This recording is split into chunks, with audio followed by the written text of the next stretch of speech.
Buonasera, buonasera a tutti, bentornati a questa rassegna dedicata a Gianni Rodari, organizzata dalla Biblioteca Comunale di Castelfranco e dal Polo Bibliotecario di Castelfranco, e grazie all'aiuto e alla collaborazione anche con la Scuola del Fare e con il gruppo Leggere per Leggere.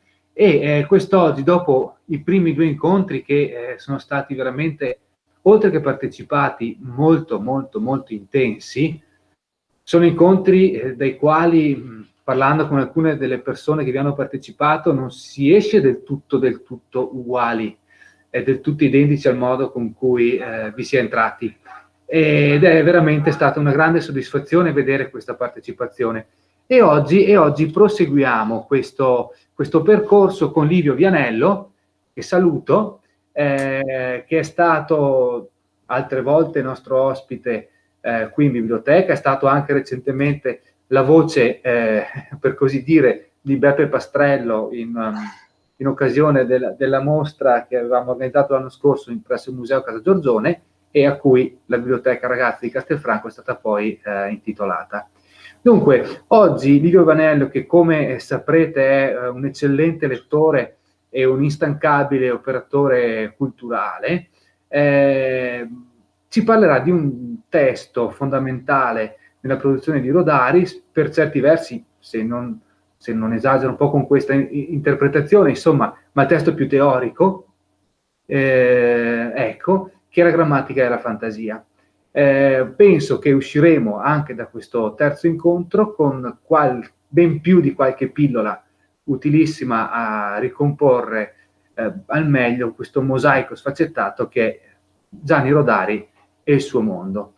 Io non aggiungo altro, auguro a tutti un buon ascolto, saluto Livio Vianello e gli do volentieri la parola. Bene, grazie Matteo, grazie alla Biblioteca di Castelfranco e alla Scuola del Fare che hanno organizzato questo incontro, questo ciclo di incontri. Mi fa piacere esserci e parlare della grammatica della fantasia, questo è il compito che mi è stato assegnato. Ho scelto la grammatica della fantasia quando sono iniziati i festeggiamenti per il centenario della nascita di Rodari. Sono ritornato su alcuni testi, sulle filastrocche, sui suoi racconti, il professor Grammaticus, però mi era venuta voglia anche di tornare su quel testo, la grammatica della fantasia, che per la mia formazione è stato importante quando ho cominciato a lavorare con i bambini e i ragazzi. Mi sono accorto nel corso degli anni, incontrando molti insegnanti, molti bibliotecari, molti genitori, che ci sono dei testi, ci sono dei libri che sono decisamente molto citati. Sono i libri dove ci stanno spesso delle frasi memorabili che noi stampiamo in qualche maniera nella nostra mente. Quando se io dicessi l'essenziale è invisibile agli occhi, non dovrei neanche dire, anche se non ho letto il Piccolo Principe, ma tutti sanno che viene da lì. Un altro incipit famoso: tutte le famiglie felici si somigliano fra loro, e non abbiamo neanche bisogno di dire l'autore, il testo, ma ormai no, lo citiamo, anche se poi Anna Karenina non l'abbiamo letto, cioè sono entrate dentro anche nel nostro lessico, nel nostro parlato. Naturalmente leggere tutti i libri è impossibile, quindi qualche volta ricorriamo alle citazioni. Bianciardi, in un suo libro un po' provocatorio, diceva che i libri non bisogna leggerli, bisogna farseli raccontare. Però, stando sempre in questa idea di citazioni, in un altro libro che ho molto frequentato, La sovrana lettrice, Alan Bennett fa dire alla regina Elisabetta che è diventata lettrice in tarda età, quando il suo collaboratore dice: ma perché legge? Non si faccia ragguagliare. E lei risponde piccata: il ragguaglio, e quindi anche la citazione, esaurisce mentre la lettura apre. Quindi a volte noi citiamo mettiamo lì questa frasetta, ma non ci prendiamo poi la briga, non abbiamo il tempo, insomma quello che sappiamo, per andare a leggerci il testo da cui è tratto. Però i centenari a volte sono occasioni anche per questo. Quest'oggi naturalmente avremmo dovuto incontrarci in biblioteca a Castelfranco e mi sarebbe piaciuto tantissimo incontrare voi che adesso siete lontani, incontrarvi in presenza. E quello che mi ero ripromesso era un po' prendendo spunto da quello che dice Pennac. Pennac dice di un romanzo che alla fine un romanzo deve essere letto come un romanzo. E quindi io avrei avuto voglia di prendere la grammatica della fantasia, aprirla e leggere per voi per un'oretta, forse qualcosa più di un'oretta, e di gustarci le parole di Rodari, le vere parole, insomma, senza fare riduzioni.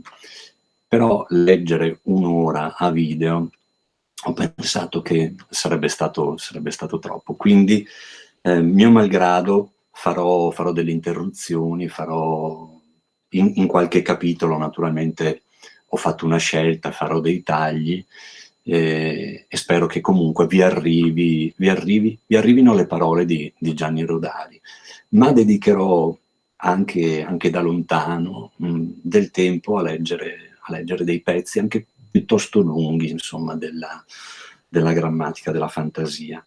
Ci tenevo a precisare poi che la mia prospettiva sulla grammatica della fantasia, a differenza dei relatori che mi hanno preceduto, che sono degli studiosi che analizzano il pensiero e gli scritti di Gianni Rodari, la mia è prospettiva di lettore, nel senso che non di un lettore comune, che comunque lo sono, ma del lettore. Io per lavoro da 25 anni leggo ad alta voce per i bambini, ma anche per gli adulti, per gli adolescenti, insomma, per un sacco di pubblici. In questi 25 anni ho letto ad alta voce quasi quotidianamente e quindi anche questo testo di Rodari volevo leggerlo come un romanzo, appunto, per il piacere di stare in un testo, e in questa prospettiva anche di lettore che, come dire, va a cercare nei testi la piacevolezza anche del dire, dell'oralità. Ci sono alcuni testi che, soprattutto narrativi, l'oralità la senti e quindi sono più semplici, tra virgolette, da leggere ad alta voce. Ci sono alcuni testi, invece, in cui bisogna starci un po' di più, ma negli ultimi anni a volte si associa la lettura ad alta voce ai bambini, appunto. Negli ultimi anni però, oltre a leggere per gli adulti, mi sono concesso anche il piacere di provare a leggere dei testi non narrativi. Ho cominciato con un testo di Galimberti sui giovani, che era una trascrizione di una sua conferenza e quindi l'oralità, insomma, era ben presente. Ho provato con un testo di Alessandro Baricco sul futuro e poi anche con alcune lezioni di fisica di Rovelli. E ho provato piacere nel leggere anche un testo non narrativo, e il pubblico che è stato con me ha ascoltato con piacere e attenzione anche questi testi che appunto non raccontano delle storie.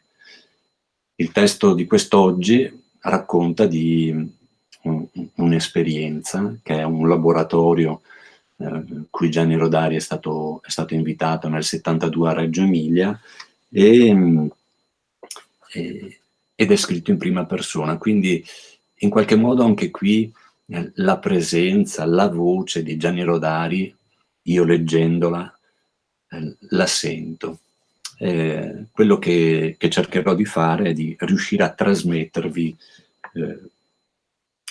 il clima e le parole di Rodari. Allora, comincio, il libro comincia con un antefatto, il primo capitolo si intitola proprio Antefatto, e ancora prima la grammatica della fantasia ha una dedica che è alla città di Reggio Emilia. Antefatto.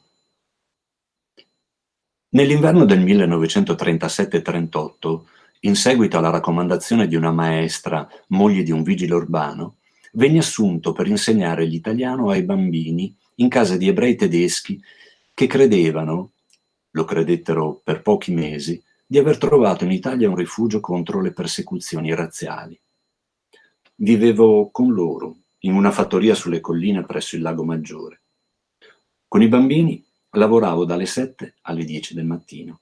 Il resto della giornata lo passavo nei boschi a camminare e a leggere Dostoevskij. Fu un bel periodo, finché durò. Imparai un po' di tedesco e mi buttai sui libri di quella lingua con la passione, il disordine e la voluttà che fruttano a chi studia 100 volte più che 100 anni di scuola. Un giorno, nei frammenti di Novalis, trovai quello che dice: se avessimo una fantastica come una logica, sarebbe scoperta l'arte di inventare. Era molto bello. Quasi tutti i frammenti di Novalis lo sono, quasi tutti contengono illuminazioni straordinarie. Pochi mesi dopo, avendo incontrato i surrealisti francesi, credetti di aver trovato nel loro modo di lavorare la fantastica di cui andava in cerca Novalis. È ben vero che il padre e profeta del surrealismo aveva scritto fin dal primo manifesto del movimento: le future tecniche surrealiste non mi interessano. Ma intanto i suoi amici scrittori e pittori di quelle tecniche ne avevano inventate un bel po'. Io allora, ripartiti i miei ebrei in cerca di un'altra patria, insegnavo nella scuola elementare. Dovevo essere un pessimo maestro, mal preparato al suo lavoro, e avevo in mente di tutto, dalla linguistica indoeuropea al marxismo. Il cavalier Romussi, direttore della Biblioteca Civica di Varese, benché il ritratto del duce fosse ben in vista sopra la sua scrivania, mi consegnò sempre, senza batter ciglio, qualsiasi libro di cui gli avessi fatto regolare richiesta. Avevo in mente tutto fuorché la scuola. Forse però non sono stato un maestro noioso. Raccontavo ai bambini, un po' per simpatia, un po' per la voglia di giocare, storie senza il minimo riferimento alla realtà né al buon senso, che inventavo servendomi delle tecniche promosse e insieme deprecate da Breton. Fu in quel tempo che intitolai pomposamente un modesto scartafaccio Quaderno di Fantastica, prendendovi nota non delle storie che raccontavo, ma del modo come nascevano, dei trucchi che scoprivo, o credevo di scoprire, per mettere in movimento parole e immagini.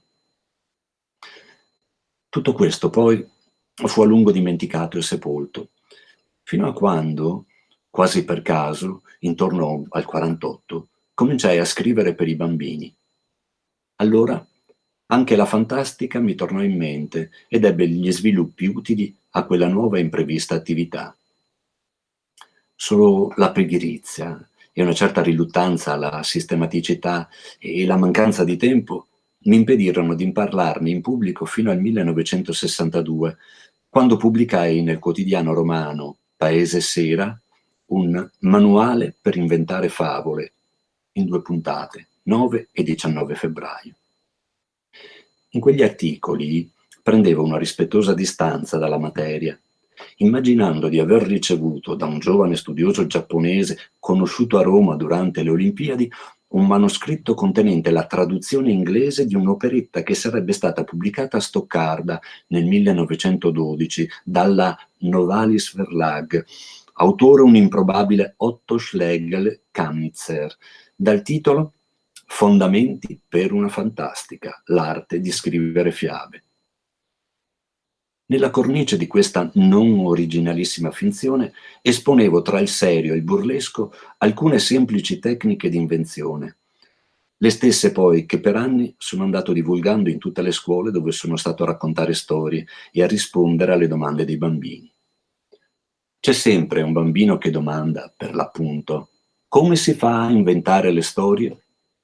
E merita una risposta onesta.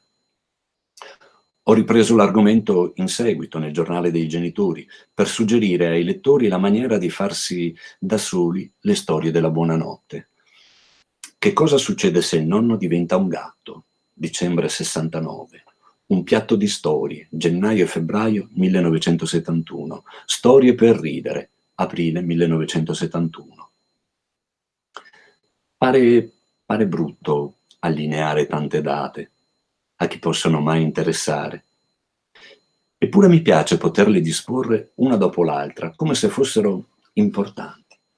Il lettore faccia conto che io stia giocando a quel gioco che la psicologia transazionale chiama "Guarda mamma come vado bene senza mani".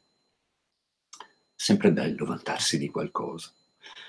Dal 6 al 10 marzo del 1972 a Reggio Emilia, su invito del comune, ebbi una serie di incontri con una cinquantina di insegnanti delle scuole per l'infanzia, elementari e medie, e presentai in forma, per così dire, conclusiva e ufficiale, tutti i miei ferri del mestiere. 3 cose mi fanno ricordare quella settimana come una delle più belle della mia vita. La prima è che il manifesto fatto affiggere per l'occasione dal comune annunciava in tutte lettere "Incontri con la fantastica", e io potei leggere sui muri stupefatti della città quella parola che mi faceva compagnia da 34 anni. La seconda è che nello stesso manifesto si avvertiva che le prenotazioni erano limitate a 50. Un numero maggiore di presenti, ovviamente, avrebbe trasformato gli incontri in conferenze, che non sarebbero stati utili a nessuno. Ma l'avvertimento sembrava esprimere il timore che folle incontenibili muovessero al richiamo della fantastica, all'assalto della sala ricavata dall'ex palestra dei pompieri, ornata di colonne di ferro dipinte di violetto, in cui si teneva il convegno. Questo era emozionante. La terza ragione di felicità, la più sostanziosa, risiede nella possibilità che mi fu data di ragionare a lungo e sistematicamente, con il controllo costante della discussione, della sperimentazione, non solo sulla funzione dell'immaginazione e sulle tecniche per stimolarla, ma sul modo di comunicare a tutte quelle tecniche, per esempio di farne uno strumento per l'educazione linguistica, ma non soltanto dei bambini. Alla fine di quel breve corso mi trovai il testo di 5 conversazioni grazie al registratore che le aveva raccolte e alla pazienza di una dattilografa. Il libretto che presento ora non è che una rielaborazione delle conversazioni di Reggio Emilia. Non rappresenta, sarà il caso di precisarlo, né il tentativo di fondare una fantastica in tutta regola, pronta per essere insegnata e studiata nelle scuole come la geometria, né una teoria completa dell'immaginazione e dell'invenzione, per la quale ci vorrebbero ben altri muscoli e qualcuno meno ignorante di me. Non è nemmeno un saggio. Non so bene che cosa sia, in effetti. Vi si parla di alcuni modi di inventare storie per bambini e di aiutare i bambini a inventarsi da soli le loro storie. Ma chissà quanti altri modi si potrebbero trovare e descrivere.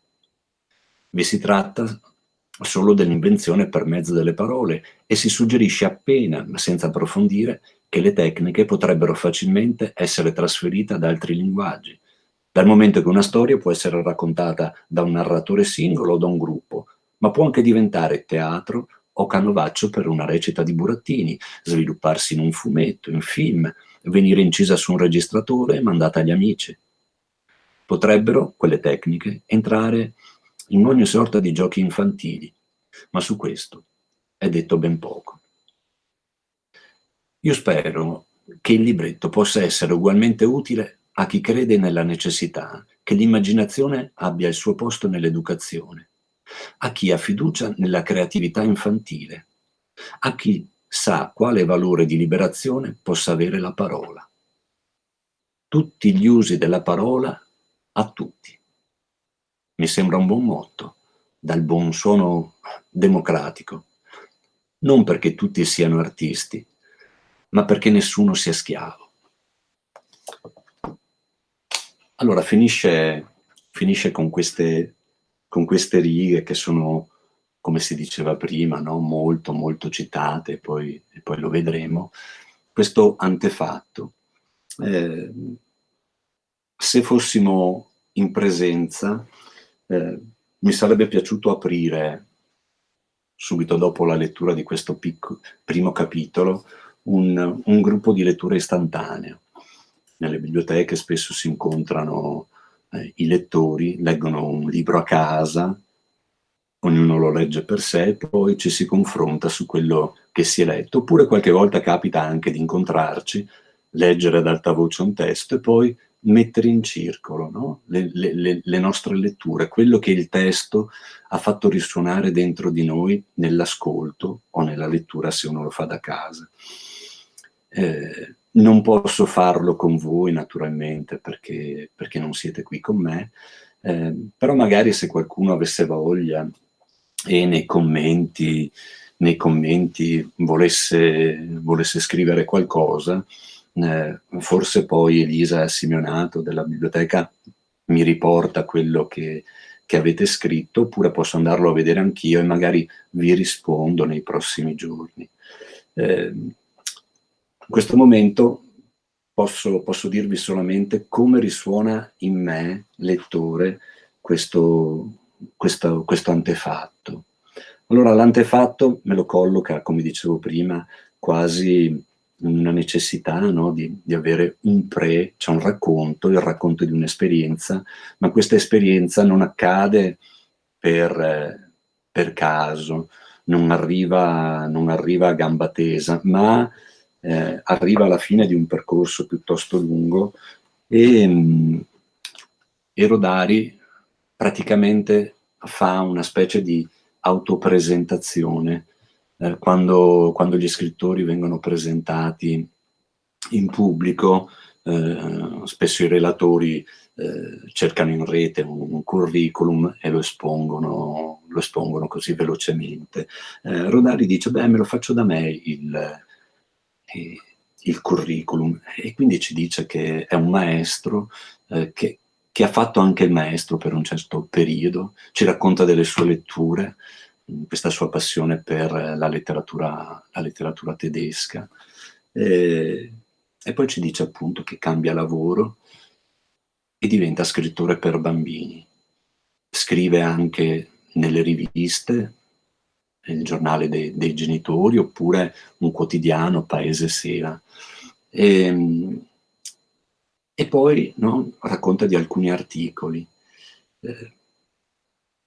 Lui dice, pare brutto allineare tante date, però a me non dispiace questo suo mettere una dopo l'altra delle date, cioè quello di mettere accanto le cose che si fanno. A volte quando organizziamo, quando siamo all'interno di alcune iniziative, è bello di tanto in tanto, dopo un po' di anni che si collabora, mettere insieme, anche solamente per guardare le locandine e vedere e rendersi conto del percorso che si è fatto. Il percorso che allinea Gianni Rodari è decisamente importante, nel senso che oltre agli articoli, alle spalle aveva anche molti libri pubblicati, una presenza pubblica senz'altro visibile. E arriva il seminario di Reggio Emilia. A Reggio Emilia è dedicata la grammatica della fantasia. Di solito i libri si dedicano a delle persone, a delle città si dedica una canzone, a volte se va bene. Invece è importante che questo libro sia dedicato a Reggio Emilia, nel senso che ci racconta dell'importanza molto probabilmente che Reggio Emilia aveva in un contesto educativo. Reggio Emilia è la città dove stava lavorando Loris Malaguzzi, di cui ricorre il centenario della nascita anche suo quest'anno. Gli asili nido di Reggio, l'approccio di Reggio all'educazione. Quindi non è un caso che Rodari venga invitato a Reggio Emilia, e in questa attenzione che questo contesto educativo dà a quello che fa negli asili di Reggio, era molto curata, ad esempio, ed è ancora curata, la documentazione, la formazione degli insegnanti, dei genitori. Quindi arriva questo laboratorio di Gianni Rodari che offre non un incontro di 2 ore, una conferenza, ma per 5 giorni Rodari incontra tutti i pomeriggi gli insegnanti, una cinquantina. Ci sono alcune foto e anche dei video che vi consiglio di andare a vedere in rete, soprattutto un video di una maestra che era presente al laboratorio il pomeriggio e insegnava la mattina, che restituiscono il clima di quei giorni. E Rodari, oltre a incontrare gli insegnanti il pomeriggio al laboratorio, la mattina incontra bambini a scuola. Quindi la sua presenza in città è una presenza non finalizzata al laboratorio, un po' come quando organizziamo alcune iniziative ed è un'occasione, intorno all'arrivo di un autore, di costruire intorno un progetto culturale che veda la partecipazione appunto di tutte le scuole, senz'altro, no? Ma anche i genitori. Poi avrà una coda lunga questo laboratorio, con delle mostre in cui vengono esposti i lavori dei bambini e degli insegnanti sulle sollecitazioni di Rodari. Ho cercato in rete, veramente ho speso un sacco di tempo, avrei dato non so che cosa per trovare il manifesto, la locandina di Incontri con la Fantastica, ma non sono riuscito a trovarla da nessuna parte. Se qualcuno di voi la trova, se mi manda un link, la vado a vedere, un po' per la grafica, ma proprio mi piacerebbe vedere com'era organizzata la locandina. E poi il laboratorio è rivolto a 50, che non sono pochi, però 50 è un numero che probabilmente Rodari pensa di poter gestire. E la terza ragione, no, di contento di Rodari è quella di avere un'occasione per sistematizzare il suo lavoro. A volte stai dentro al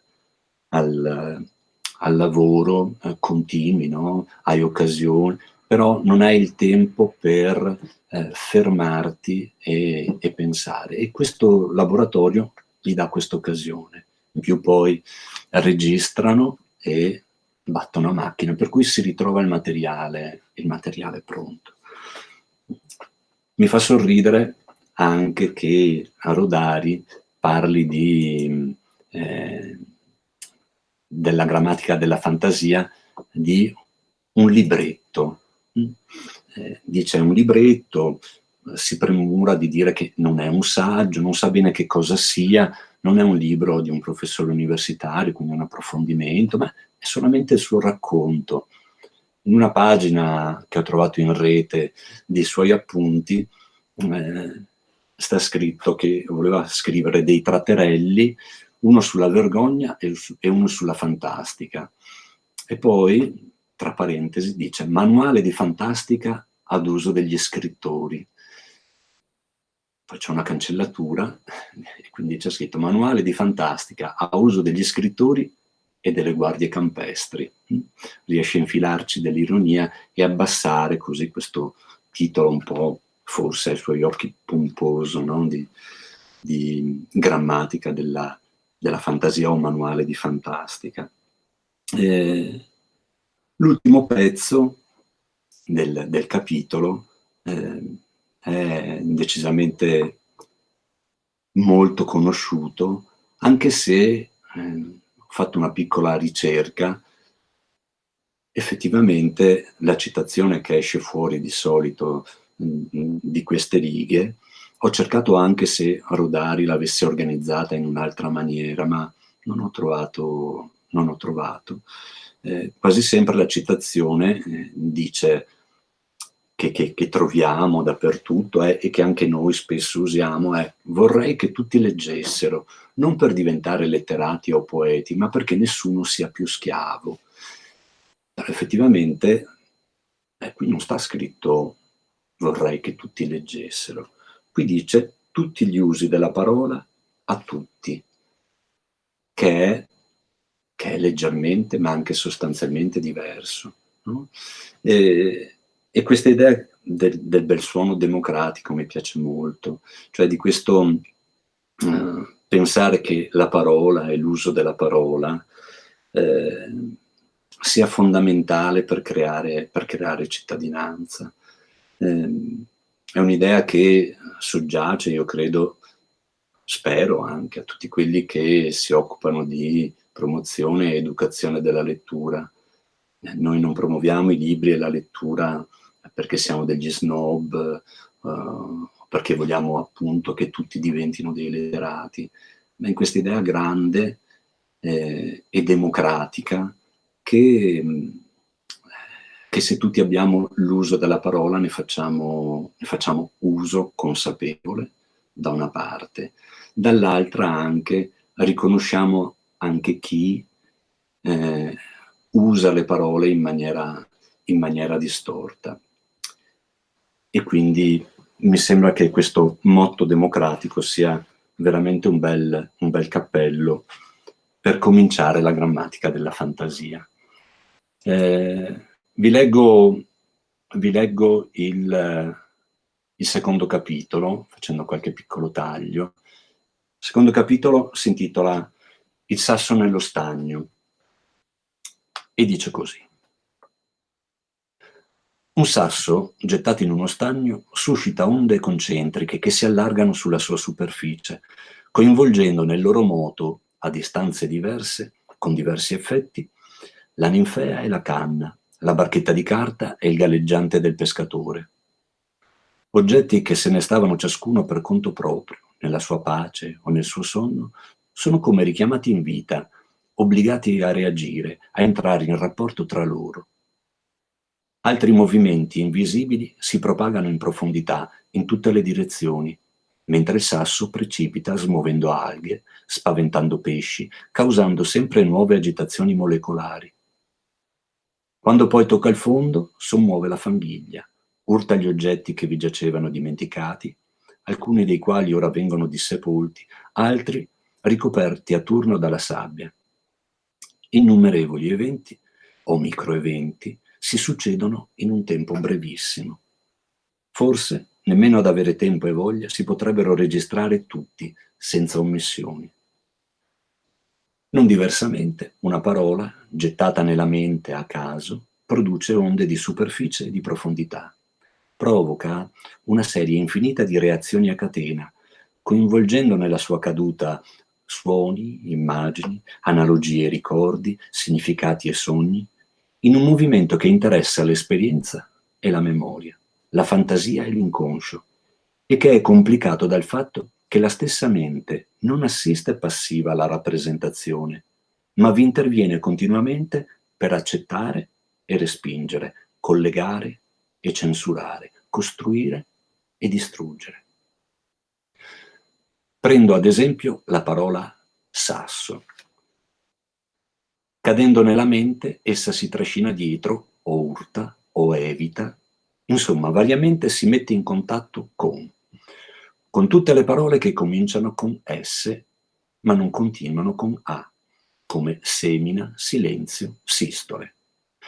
Con tutte le parole che cominciano con sa, come santo, salame, salso, salsa, sarabanda, sarto, salamandra, con tutte le parole che rimano in asso, come basso, masso, contrabbasso, ananasso, tasso, grasso, con tutte le parole che le stanno accanto nel deposito lessicale per via di significato: pietra, marmo, mattone, roccia, tufo, travertino, peperino.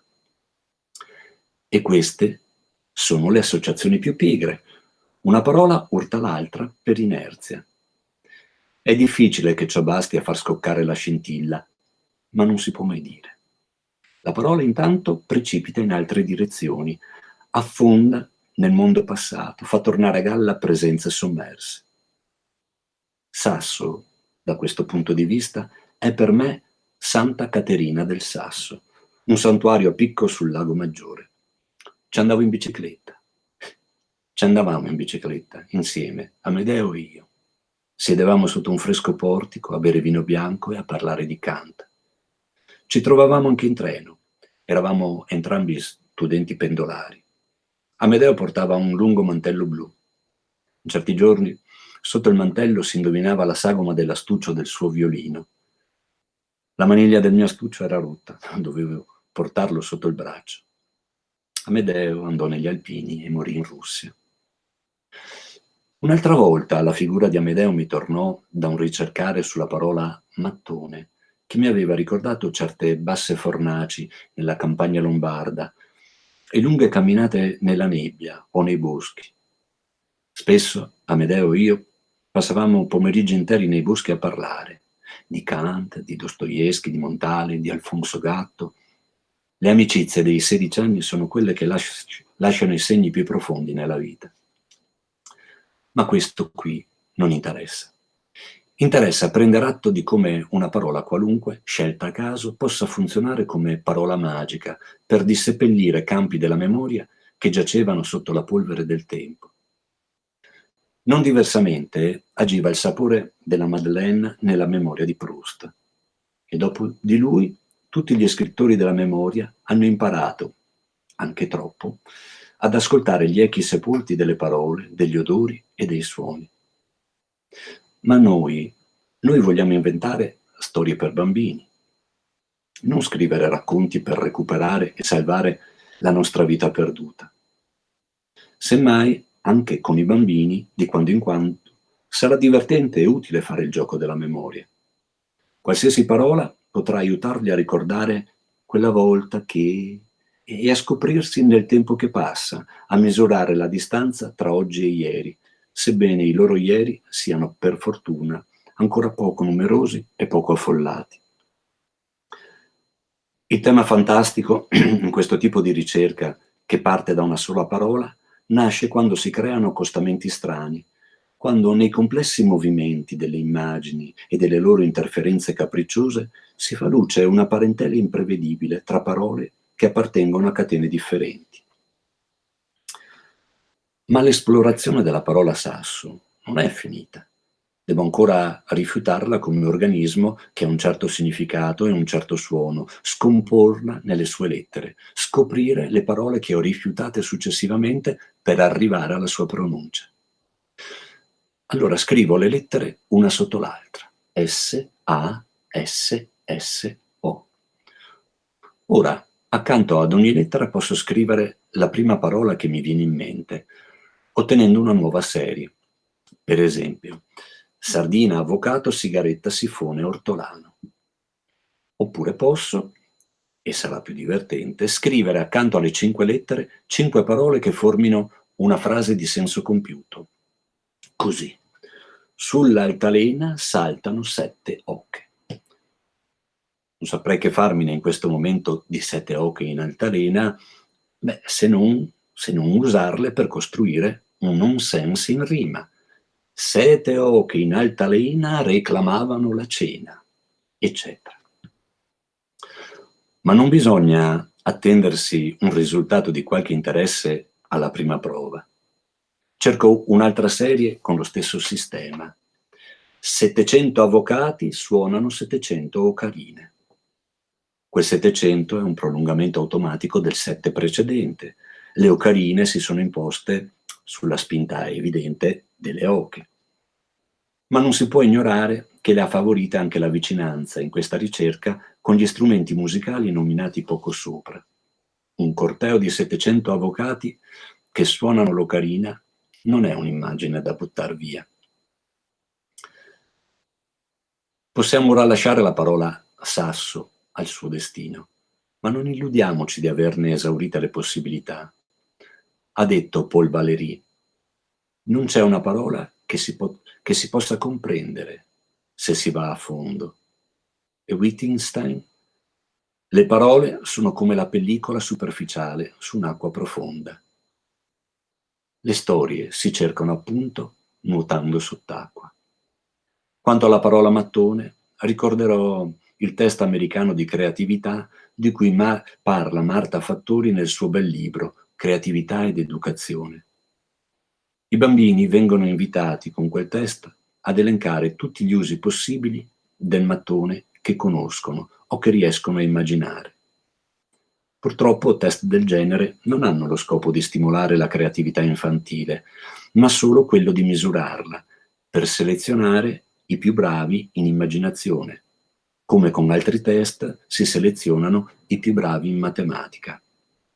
Avranno la loro utilità, naturalmente, ma in sostanza perseguono scopi che passano sopra la testa dei bambini. Il gioco del sasso nello stagno, che qui ho brevemente illustrato, invece, si muove nel senso opposto. Deve servire ai bambini, non servirsi di loro. Allora, anche in questo secondo capitolo, che sorvolerò, vediamo appunto alcune cose, no? Il mettere al centro i bambini, il servire i bambini e non servirsi di loro, oppure anche questa cosa che a me piace molto, quando dice non bisogna attendersi il risultato alla prima prova. È una grammatica della fantasia, però anche la fantasia, come dire, ha bisogno di lavoro. Spesso e volentieri quando si parla di creatività si fa riferimento all'ispirazione, però tutti gli scrittori più seri, gli artisti più seri, sanno che la creatività ha bisogno di costanza, tenacia, lavoro, come diceva ancora prima Gianni Rodari. Volevo leggervi 2 filastrocche adesso di Rodari che partono da una parola. La prima si intitola Il cappotto. Ho caso proprio strano, ma da giocarci a lotto. Ho visto per la strada camminare un cappotto. Senza piedi, senza mani, se ne andava via di là un piccolino nella giacca di papà. E la seconda si intitola Il sole nero. La mia bambina ha disegnato un sole nero di carbone appena circondato di qualche raggio arancione. Ho mostrato questo disegno a un dottore. Ha scosso la testa, ha detto: la poverina, sospetto, è tormentata da un triste pensiero che le fa vedere tutto nero. Nel caso migliore ha un difetto di vista, la porti da un oculista. Così il medico disse, e io morivo di paura. Ma poi, guardando meglio in fondo al foglio, vidi che c'era scritto in piccolo l'eclisse.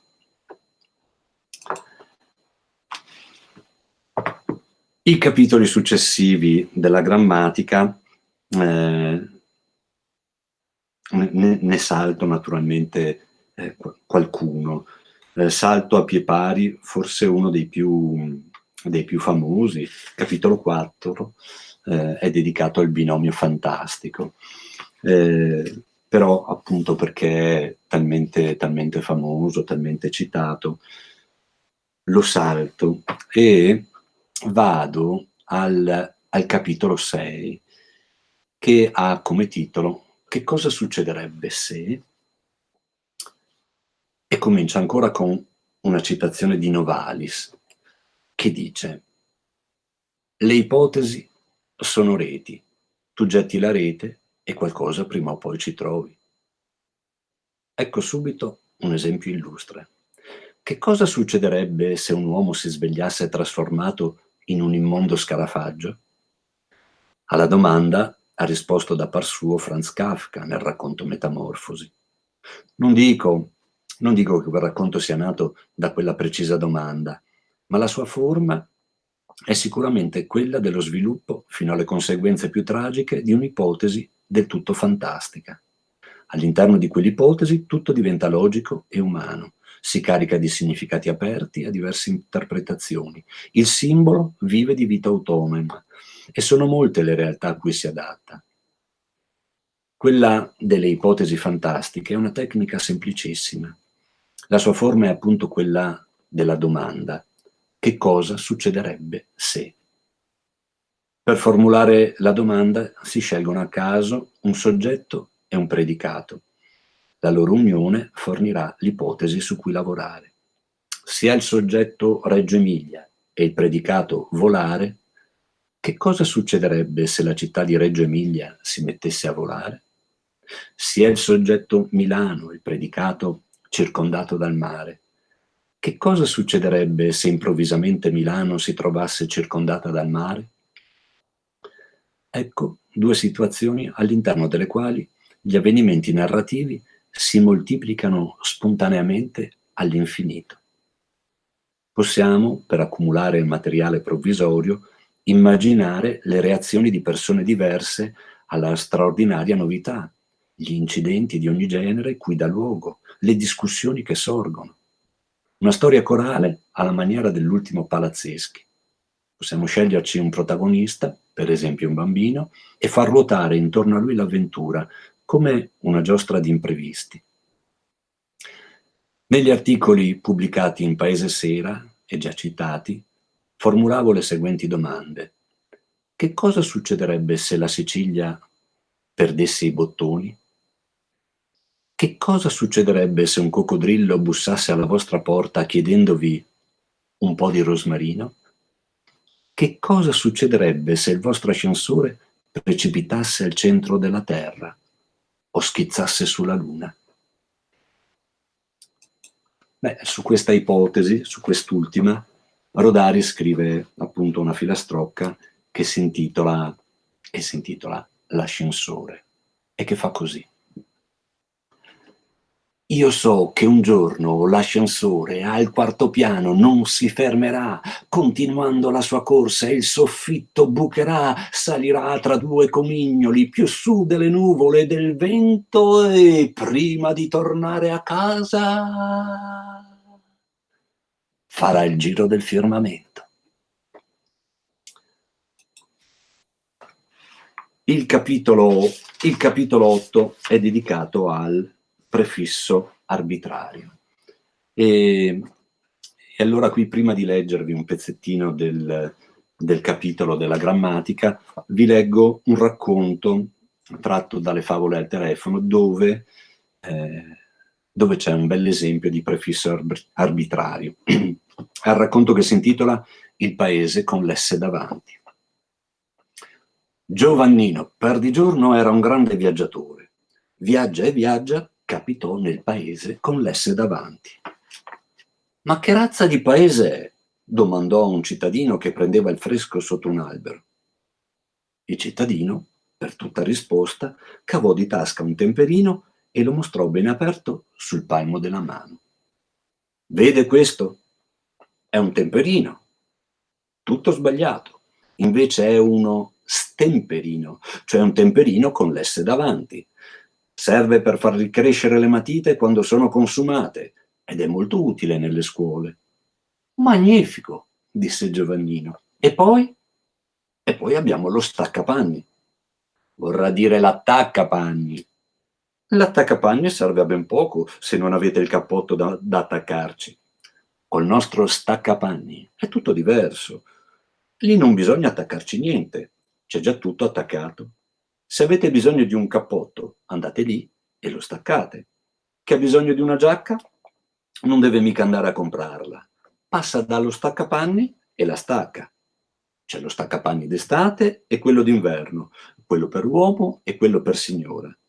Così si risparmiano tanti soldi. Una vera bellezza. E poi abbiamo la macchina sfotografica, che invece di fare le fotografie fa le caricature. E così si ride. E poi abbiamo lo scannone. Che paura! Ma tutt'altro. Lo scannone è il contrario del cannone. Serve per disfare la guerra. E come funziona? È facilissimo. Può adoperarlo anche un bambino. Se c'è la guerra, suoniamo la stromba, spariamo lo scannone e la guerra è subito disfatta. Che meraviglia, il paese con l'S davanti.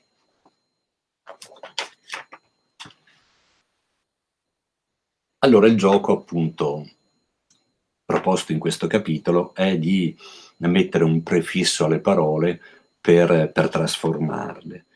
Prende come esempio proprio questo racconto, dice lo stesso prefisso mi dà lo staccapanni, cioè il contrario dell'attaccapanni. Non serve per appendervi gli abiti, ma per staccarli quando se ne ha bisogno.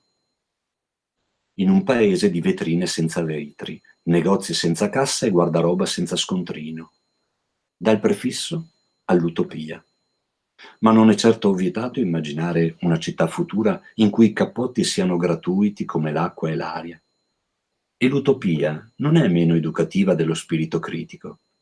Basta trasferirla dal mondo dell'intelligenza, alla quale Gramsci prescrive giustamente un pessimismo metodico, a quello della volontà, la cui caratteristica principale, secondo lo stesso Gramsci, deve essere l'ottimismo. Insomma, via, anche l'attaccapanni, così com'è, è solo una tigre di carta. Ho poi inventato altre cose con il prefisso bis, no? E parla della bispenna, della bispipa, di un antiombrello, e poi anche di altri prefissi come micro, mini e maxi. Dice, eccovi un micro ippopotamo, si alleva in casa nell'acquario. Un mini grattacielo, che sta tutto in un mini cassetto ed è abitato solo da mini miliardari. Oppure una maxi coperta, capace di coprire d'inverno tutta la gente che muore di freddo. È appena il caso di farvi notare che il prefisso fantastico è anch'esso un caso particolare di binomio fantastico, nel quale i due termini sono rappresentati dal prefisso scelto per originare nuove immagini e dalla parola usuale scelta per essere nobilitata dalla deformazione. Se dovessi prescrivere qui un esercizio, suggerirei di compilare 2 colonne parallele di prefissi e di sostantivi scelti a caso e di coniugarli per sorteggio. Io ci ho provato. 99 matrimoni celebrati con questo rito falliscono al pranzo di nozze. Il 100° si rivela un accoppiamento felice e fecondo. Di nuovo Rodari ci mette in guardia e ci dice attenzione dal pensare che sia facile, basta prendere 2 termini o un termine con un prefisso. Alla fine bisogna lavorare, metterci impegno, tenacia. Il capitolo successivo è dedicato all'errore creativo. Allora, su 99, su 100 possibilità ne scarta 99 e una produce un accostamento spendibile per una storia. Negli altri 99 però possiamo andare a cercare qualche errore. A volte l'errore, cavalcandolo, diventa una possibilità di creatività e di mettere in moto delle combinazioni. Uno dei libri più famosi, Rodari lo dedica proprio agli errori ed è il libro degli errori. Vi leggo due filastrocche che sono due errori. Una volta un accento per distrazione cascò sulla città di Como, mutandola in Comò. Figuratevi cittadini, i comaschi, poveretti, detto e fatto si ritrovarono rinchiusi nei cassetti. Per fortuna uno scolaro rilesse il componimento e liberò i prigionieri, cancellando l'accento. Ora ai giardini pubblici gli hanno dedicato un busto, a colui che sa mettere gli accenti al posto giusto. Per colpa di un accento, un tale di Santià credeva d'essere alla meta ed era appena a metà.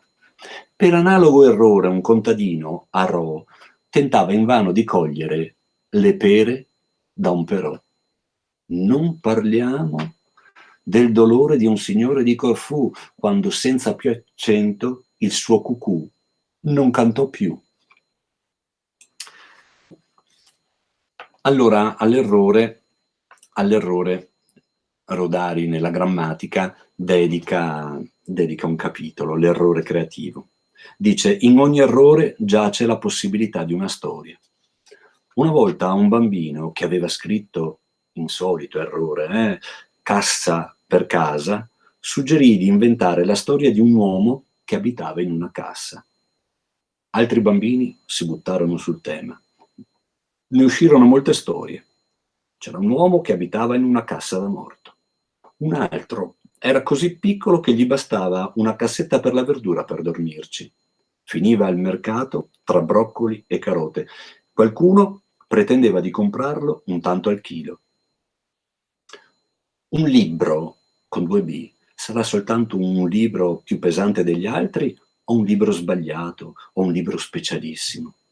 E una rivoltella con una sola L sparerà pallottole, piumini o violette. Tra l'altro, a ridere degli errori è già un modo di distaccarsene. La parola giusta esiste solo in opposizione alla parola sbagliata. E con questa opposizione torniamo al binomio fantastico, di cui lo sfruttamento dell'errore, volontario o involontario, è un caso interessante e sottile.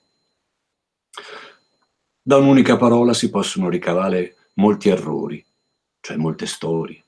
Per esempio, da automobile, ottomobile, un'auto con 8 ruote, immagino, un'altomobile, un ettomobile, un'autonobile. Questa sarà perlomeno una duchessa e non vorrà stare in qualunque garage plebeo. Sbagliando si impara, è un vecchio proverbio. Il nuovo potrebbe dire che sbagliando si inventa. Ai proverbi Rodari aveva dedicato una filastrocca che a me piace molto e che fa così. Dice un proverbio dei tempi andati: meglio soli che male accompagnati. Ma io ne so uno di più bello assai. In compagnia, lontano vai. Dice un proverbio, chissà perché: chi fa da sé fa per 3. Da questo orecchio io non ci sento. Chi ha 100 amici fa per 100. Dice un proverbio con la muffa: chi sta solo non fa baruffa.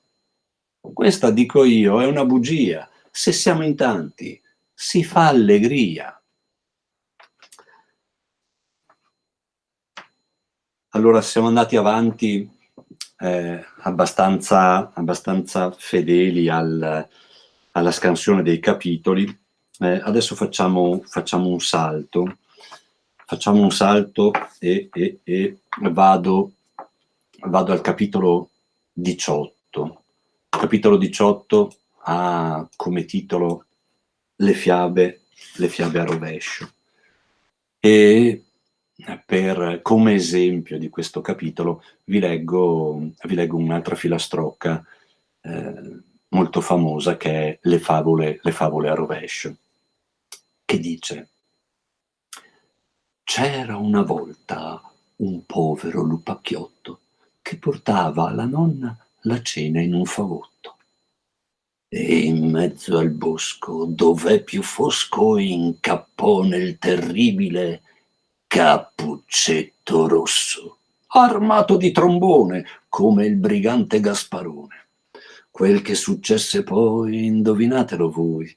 Qualche volta le favole succedono all'incontrario e allora è un disastro. Biancaneve bastona sulla testa i nani della foresta. La bella addormentata non si addormenta. Il principe sposa una brutta sorellastra. La matrigna tutta contenta. E la povera Cenerentola resta zitella e fa la guardia alla pentola. In questo capitolo, in questa filastrocca, c'è la possibilità appunto, no, c'è l'indicazione di prendere le favole e di cambiarne la struttura. Uno degli esempi più belli di Rodari e diciamo che hanno funzionato di più è A sbagliare le storie, che è un'altra favola che sta dentro le favole al telefono e di cui ho perso il segno. Eccola qua. A sbagliare le storie, che vi leggo.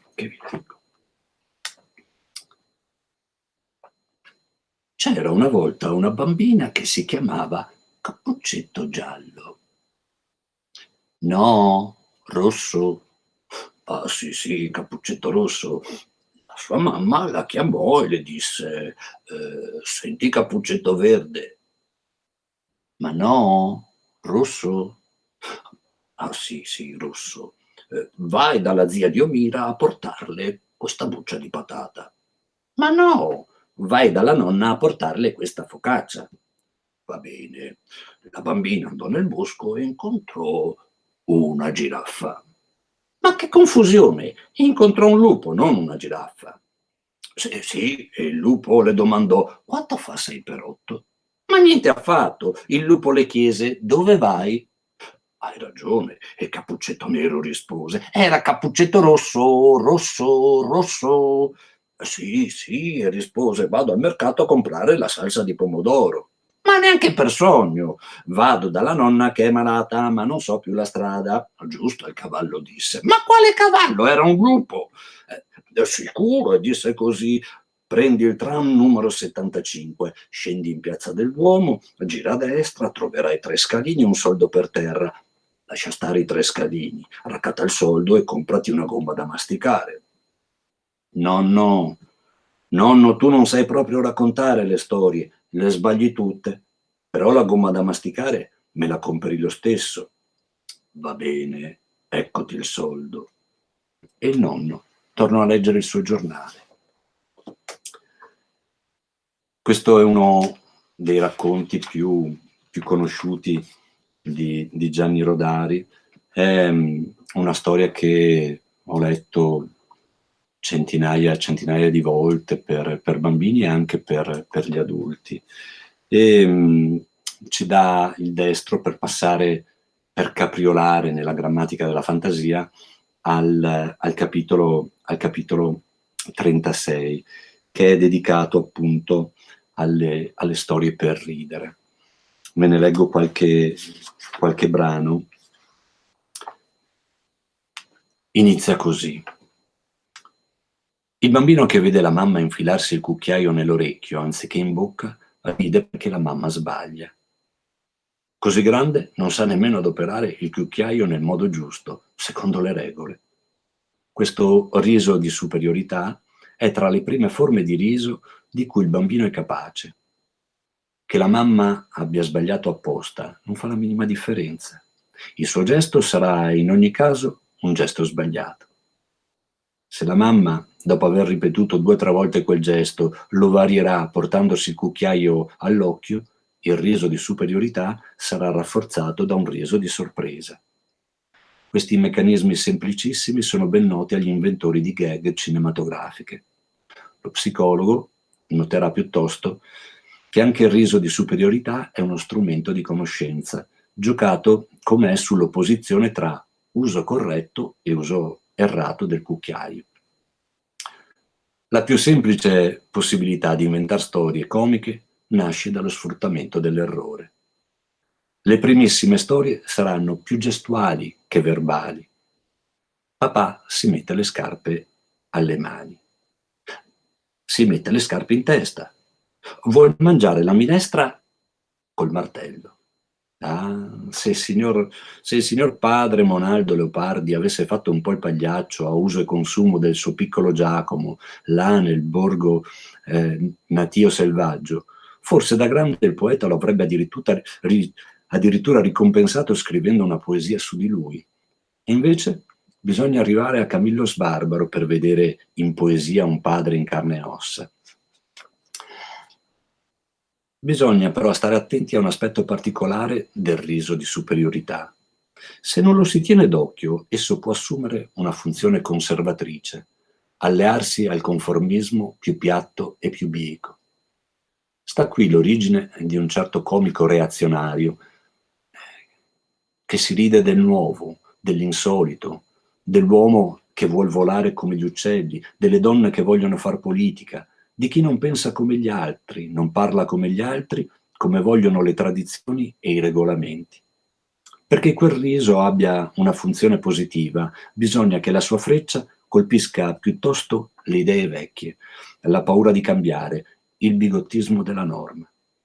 I personaggi sbagliati, del tipo anticonformista, nelle nostre storie, debbono avere successo. La loro disobbedienza alla natura o alla norma deve essere premiata. Il mondo sono i disobbedienti che lo mandano avanti. Poi Rodari prende in considerazione altri meccanismi per far ridere, ad esempio le metafore del linguaggio, no? Spacca il minuto, oppure mettere un personaggio banale in un contesto straordinario. E chiude il capitolo dicendo: anche quello del rovesciamento totale e violento della norma è un meccanismo facile da usare e gradito ai bambini. Ecco per esempio Pierino, che invece di aver paura dei fantasmi e dei vampiri, li perseguita, li maltratta e li ficca nel bidone della spazzatura. In questo caso, l'esorcizzazione della paura avviene attraverso un rito di aggressività, abbastanza apparente delle torte in faccia care al cinema muto, e un riso di crudeltà per il quale i bambini sono sempre disponibili, ma che presenta anch'esso i suoi pericoli, come quando i bambini ridono delle menomazioni fisiche, tormentano i gatti e staccano la testa alle mosche. Ci hanno spiegato gli esperti che si ride dell'uomo che cade perché non si comporta secondo la norma umana, ma secondo quella del birillo. Da questa osservazione, prendendola alla lettera, ricaviamo il meccanismo di cosizzazione. Esempio A. Lo zio Roberto fa di mestiere l'attaccapanni. Se ne sta nell'anticamera di un ristorante di lusso a braccia alzate. Sulle braccia i clienti appendono cappotti e cappelli. Nelle tasche ci infilano ombrelli e bastoni. Esempio B. Il signor Dagoberto fa di mestiere il tavolino per gli appunti. Quando il padrone fa il giro della fabbrica, lui gli cammina a lato e se il padrone deve prendere appunti, curva la schiena e il padrone ci scrive. Il riso, inizialmente crudele, lascia il posto via via a una sensazione di inquietudine. La situazione è comica, ma ingiusta. Si ride, ma si è tristi. Siamo mai entrati nel territorio della definizione pirandelliana dell'umorismo e dei suoi risvolti e ci fermiamo per non complicare il nostro discorso. Spesso nei libri per bambini, nei libri di Gianni Rodari troviamo delle storie che fanno ridere. E, quando si incontrano i bambini, almeno quando li incontro io i bambini, una cosa che considero fondamentale, oltre al momento della lettura, è anche il momento che in coda dedico alla conversazione. Appena finita una storia, non per analizzarla, ma per il piacere di continuare a stare dentro la storia, ci capita di dedicare un po' di tempo a quello che abbiamo appena letto. E è una maniera anche per ripercorrere la storia, quando i bambini ci dicono ancora, invece che rileggerla, a volte la rivediamo in qualche maniera insieme. I meccanismi del comico sono, come dire, Rodari li ha messi in mostra, e a noi piace incontrare le storie comiche, a noi piace ridere, no? Ridere, soprattutto con i bambini, è sempre un bel momento. Ma mi è capitato un sacco di volte di leggere, e ritorno un attimo al racconto di prima, sbagliare le storie.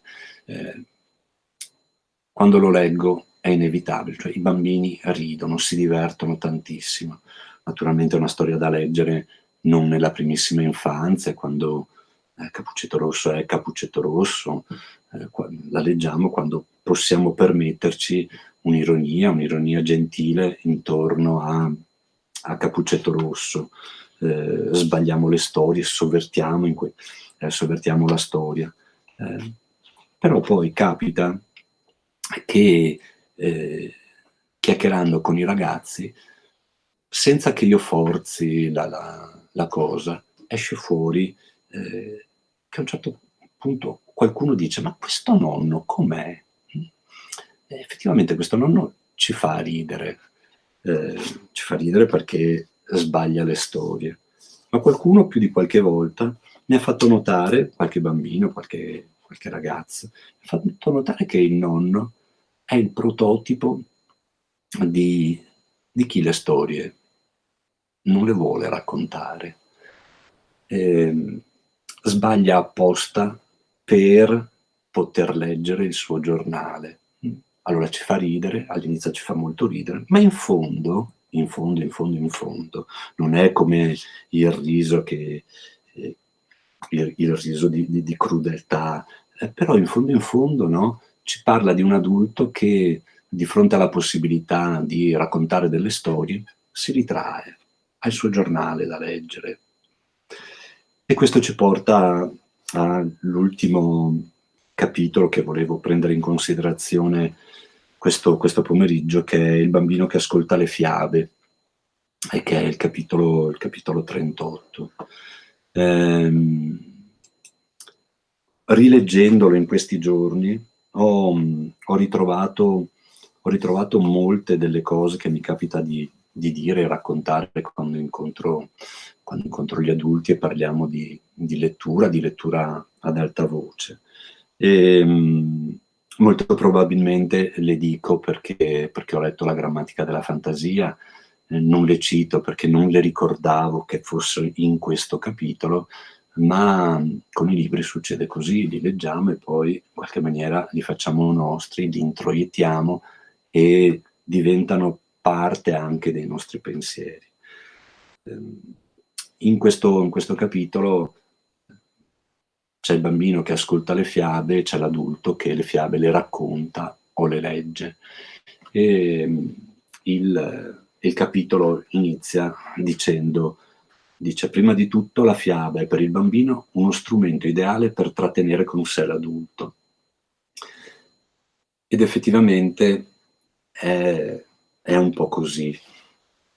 I bambini, i ragazzi, ma tutti ci chiediamo in qualche maniera, chiediamo agli altri del tempo. Quando parliamo di tempo declinato alla lettura, per stare in questi argomenti che stiamo vedendo questo pomeriggio, uno degli alibi dei non lettori è: non ho tempo per leggere.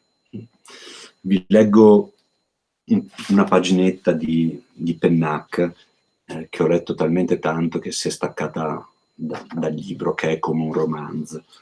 Dice: sì, ma a quale dei miei impegni rubare quest'ora di lettura quotidiana? Agli amici, alla TV, agli spostamenti, alle serate in famiglia, ai compiti?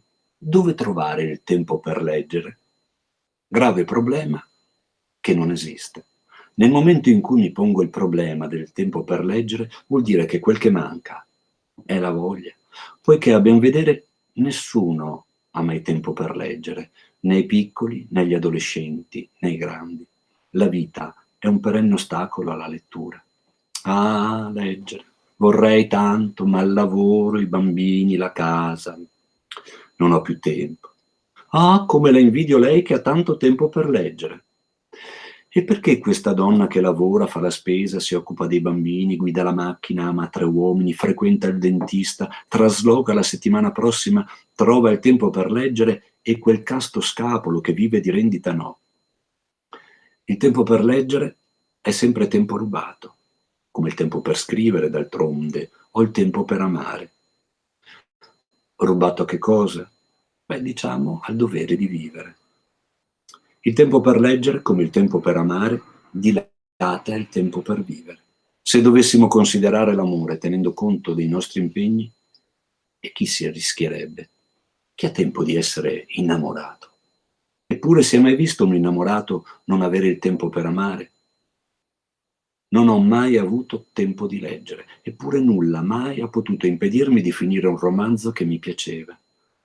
La lettura non ha niente a che fare con l'organizzazione del tempo sociale. La lettura è, come l'amore, un modo di essere.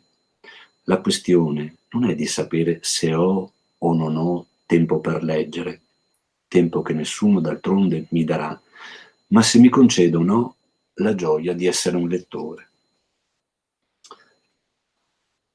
E allora quando noi leggiamo, intanto la prima cosa che facciamo è regaliamo parte del nostro tempo ai bambini, ai ragazzi. E naturalmente potremmo dire, facendo così, promuoviamo la lettura e i libri, ma io credo che sotto sotto facciamo anche delle altre azioni che forse sono più importanti della lettura e dei libri, nel senso che quando leggiamo per i nostri bambini, per i nostri ragazzi a casa, a scuola, in biblioteca, li alleniamo, un po' come Rodari ci dice di allenarci a scrivere, a fare delle relazioni tra le parole, li alleniamo all'ascolto. L'ascolto è fondamentale per stare, no, nel clima rodariano di questo pomeriggio. Ha un bel suono democratico l'ascolto. Se non c'è ascolto non c'è democrazia, se non c'è ascolto si ha solamente sopraffazione. Però come si impara l'ascolto? Si impara in tante maniere. Leggere, ascoltare qualcuno che legge, è senz'altro un allenarsi all'ascolto. Ed è anche un allenarsi al rispetto, perché naturalmente se uno sta leggendo per noi, a meno che non siamo dei bambini piccolissimi, nel momento in cui la lettura è ancora occasione per chiacchierare insieme e dialogare su quello che si sta ascoltando e la lettura viene frammentata dalle domande e le risposte. Ma quando i bambini crescono, a un certo punto la regola diventa chiara. Uno legge, il genitore, l'adulto legge, il bambino ascolta. E in questo devo aver rispetto per chi sta leggendo per me, per chi mi sta dedicando del tempo. E allora mi metto in ascolto, e anche se mi annoio un po' a volte, sto nelle parole. Oltre ad allenarci a questo, credo anche che ci alleniamo all'attenzione. L'attenzione è la merce rara di questi tempi. già Rodari, no? Che viveva in un'epoca solo di televisione, no? Aveva questo spauracchio della TV. Adesso noi abbiamo le storie che escono da centinaia di supporti e la nostra attenzione è sempre più faticosa. Eppure ci stiamo riducendo, dicono gli scienziati, ad avere la stessa attenzione di un pesce rosso. Eppure questa attenzione è fondamentale per riuscire a stare dove? Nel nostro presente, nel riuscire a stare qui e ora e non dover dipendere sempre da un altrove che è spesso e volentieri per noi uno schermo. E allora questo bambino che ascolta le fiabe, con questo bambino che ascolta le fiabe, io sarei arrivato alla fine di questa mia comunicazione e chiedo a Luca se può mandare un video che ho trovato in rete, magari qualcuno di voi l'ha già visto. Abbiamo parlato di Gianni Rodari. In questo video Gianni Rodari partecipa all'inaugurazione della biblioteca Rosta Nuova a Reggio Emilia nel 1972 e sono 2 minuti e 15 secondi in cui lascerei la parola a Gianni Rodari e a un'invenzione di una fiaba insieme ai bambini. Poi magari ci ritroviamo con Elisa Simeonato della biblioteca per salutarci.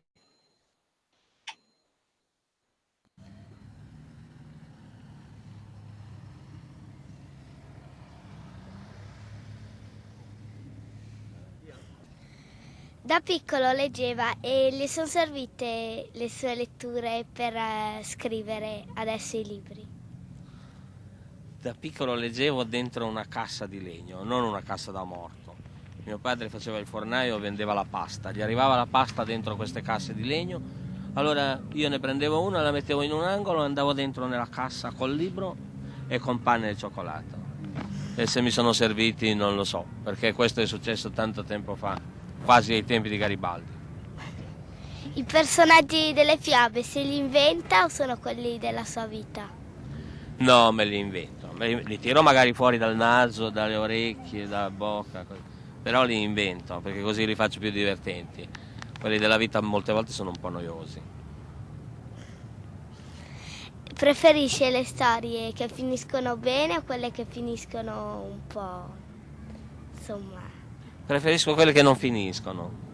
Hai visto, io ho già fatto anche tanti libri di storie che non finiscono e quelli che leggono le fanno finire come vogliono loro.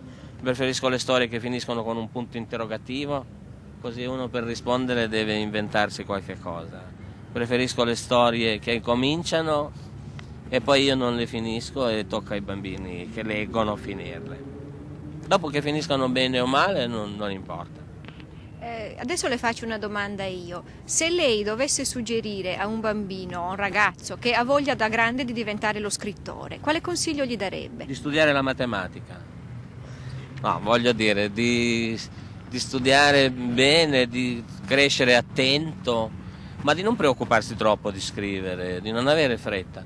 Dovrà scrivere quando proprio, se non scrive, gli fa male il braccio. Ecco. Per adesso, se a non scrivere il braccio non gli fa male, vuol dire che può aspettare un po'. Quando proprio, se non scrive, il braccio gli fa male, deve scrivere per forza, allora deve fare lo scrittore. Ma glielo consiglia oppure gli consiglia di fare un altro mestiere? La sua esperienza qual è? Ci si trova bene a fare gli scrittori? La mia esperienza è che ci si trova bene a fare quello che capita di fare. Io ho fatto tanti lavori e ho imparato questo. Ti capita di fare quella cosa lì? Falla bene, qualche cosa ne uscirà.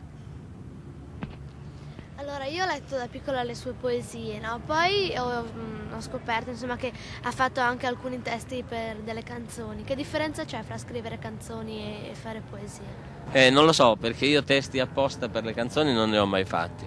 Cioè, io avevo fatto dei testi, delle poesie, come dici tu, io le chiamo filastrocche, che sono piaciuti a Sergio Endrigo e ha detto ci voglio fare delle canzoni. Allora sono stati anche un po' modificati, ma io non li ho scritti apposta per le canzoni.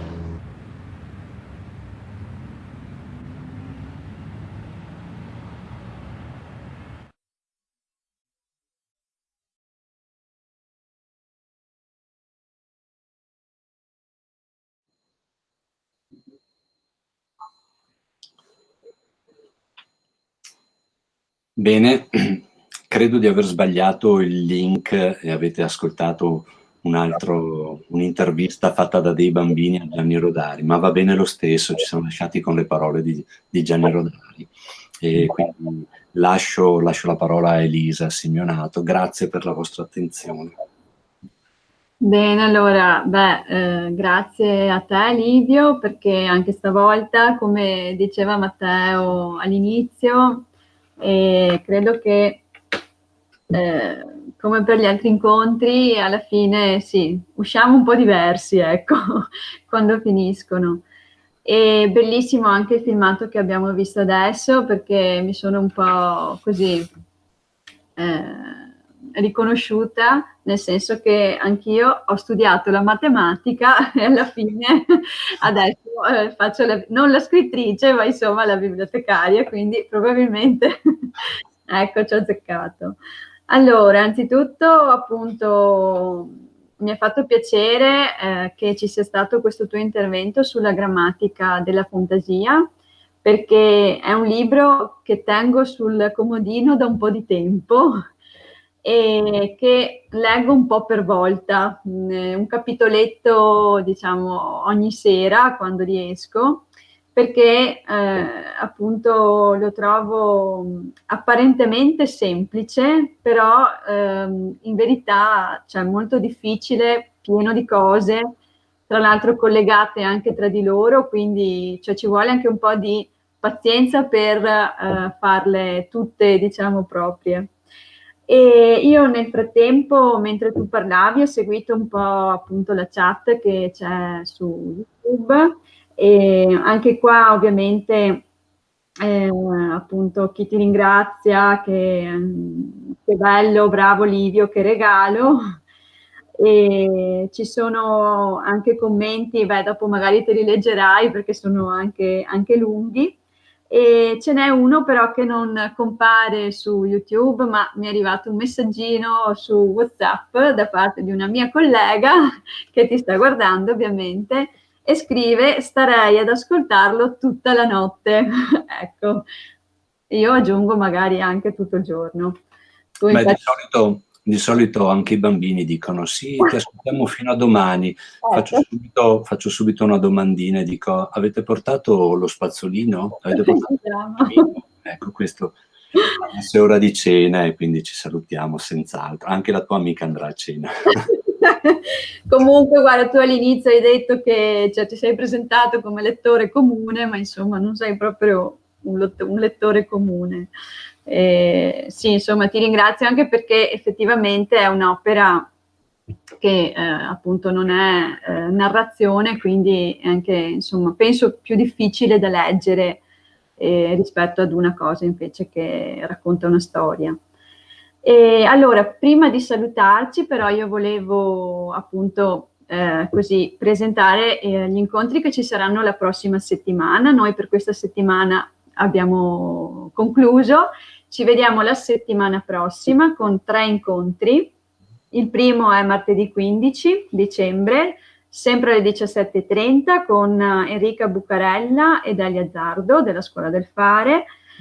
Gianni Rodari, Parole per pensare, parole per fare. Poi il secondo appuntamento della prossima settimana sarà giovedì 17, sempre alla stessa ora, con Nascondersi dietro le betulle, sarà nostra ospite Grazia Gotti e ci racconterà Rodari nel suo ultimo viaggio in URSS, quindi molto insomma, interessante come argomento. E poi concluderemo venerdì 18, in cui ci sarà invece una lettura da parte delle bibliotecarie, che non sarà ovviamente alla tua altezza, però insomma ci proviamo, dell'opera Codice Rodari, con appunto testi di Rodari e illustrazioni di Sanna, quindi cercheremo di fare qualcosa di appunto decente tra lettura e immagini. Ecco. Mi sintonizzo senz'altro per ascoltarvi. Grazie, così poi ci darai anche una tua impressione. Bene, io saluto tutti i partecipanti, anche questa sera tantissimi, e saluto Livio Vianello e lo ringrazio ancora. Grazie a voi e un saluto a tutti. Buona serata. Ciao.